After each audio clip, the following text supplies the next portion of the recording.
なる国を主導する陸上防衛力を構成する主要な新装備品として本年度末以降作り What you saw just now is the Japanese Kind 16 21st century tank destroyer. The Japanese floor self-protection pressure is requesting 33 K6 automobiles in line with funds paperwork. Japan's authorities plan to spend $2.2 billion for these. Hello and welcome to SSB Crack Exams. I am Hemant and today we will discuss more of such important defense updates that will help you in your defense exams preparation. Beginning with that, SSB Crack Exams is India's largest, most preferred online defense exams preparation portal. It is one-stop solution for if you are preparing for NDA, CDS, AFCAT, INET, Territorial Army and Indian Air Force Airmen Group X and Group Y. You can even follow us on YouTube, Instagram, Twitter, Telegram and even directly visit us through our website learn.ssbcrackexams.com and even directly visit us through our app from Google Play Store. If you download the app, you can have each and every defense related information in your hands and you can even directly prepare for the examinations in a very detailed and strategic way.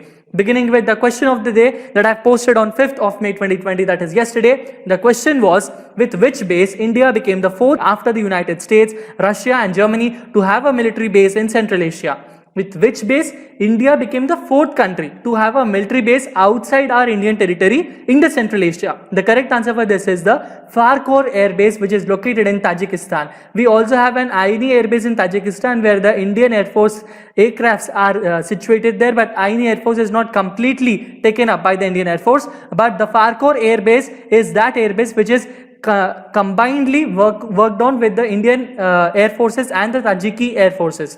To get more in detail, this is operated by both the Indian Air Force and Tajik Air Force and is located near the Farkhor town 130 kilometers from Dushanbe. Aini Air Base is also located at Dushanbe.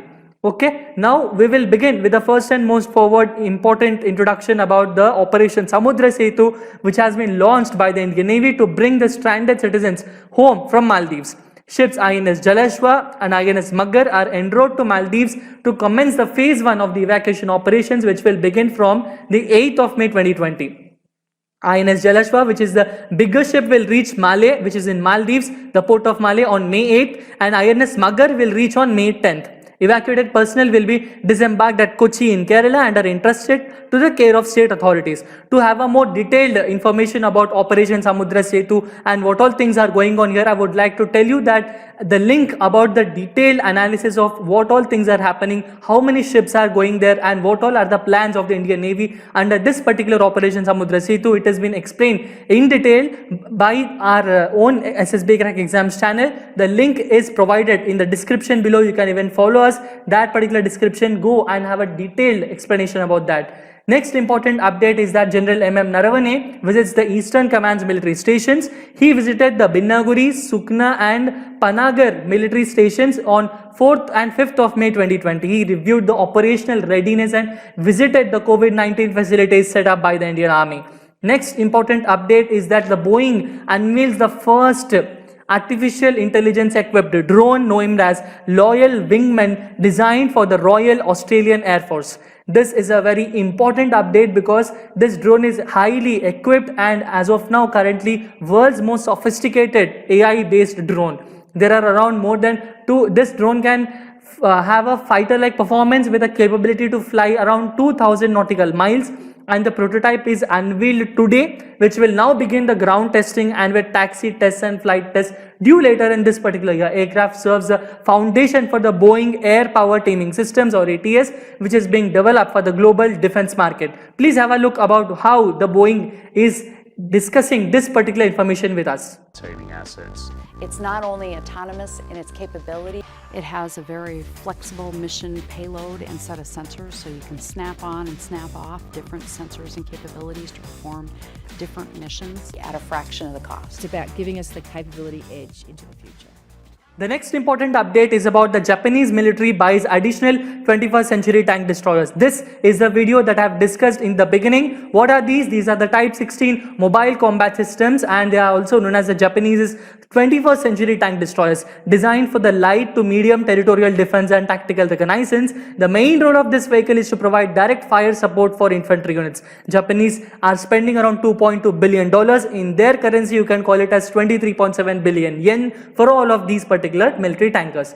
Next important update is about the US Air Force B-1B bombers conduct the training in East China Sea, which I have said it around. Yesterday's the news was around US Air Force B-1B bombers are sent to the Indo-Pacific region about various operations, and today we are seeing the news that they have already conducted a training in the East China Sea. The 9th Expeditionary Bomb Squadron B-1B Lancer lands at the Anderson Air Force Base in Guam. This also, we have discussed it in yesterday's defense updates on May 4th, after completing a training mission in the East China Sea.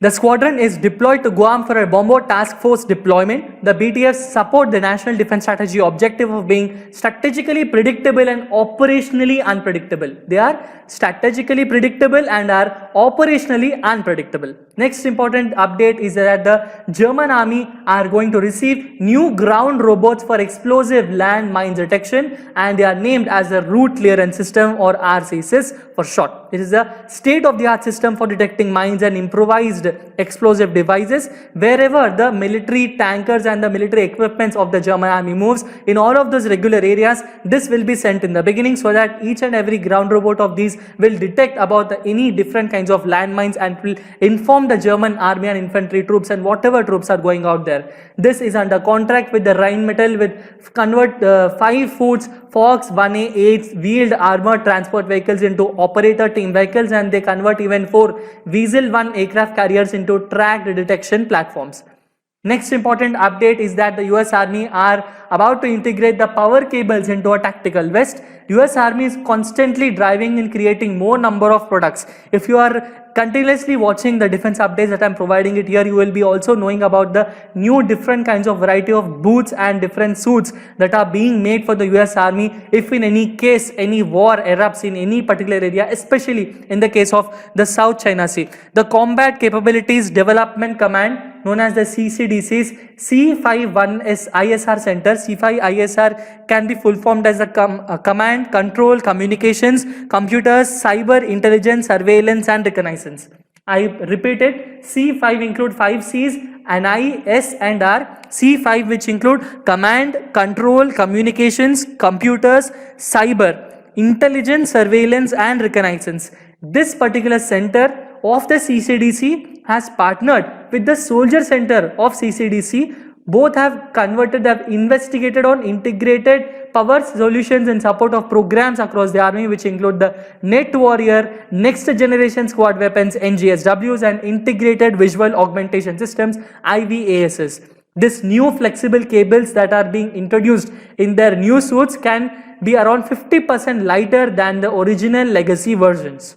Next important update is that the US Army UH-72 Lakota helicopters will assist in transporting COVID-19 tests. All around the world, Lakota helicopters are utilized for various kinds of reconnaissance missions, medical operations, and in any kind of operations including disaster relief and humanitarian measures.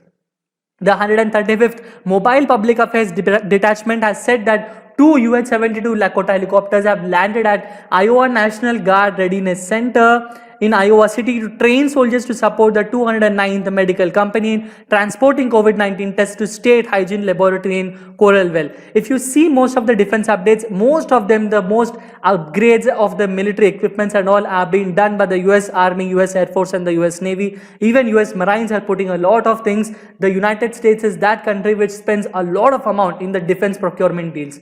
And the next and final important update for today is that the China's new stealth bomber is expected to make a first public appearance before the end of the year. And this bomber, the name, the shape, everything is actually not known, and this has been came out from an unnamed source from the People's Liberation Army. China's new H-20 stealth bomber, they named it like that. It will make its first public appearance at Zhuhai Air Show in November, assuming the event isn't cancelled by the COVID-19 pandemic. So we don't know how that particular bomber will look. And we are waiting for the new updates on how this bomber will be coming up for us in the contingencies.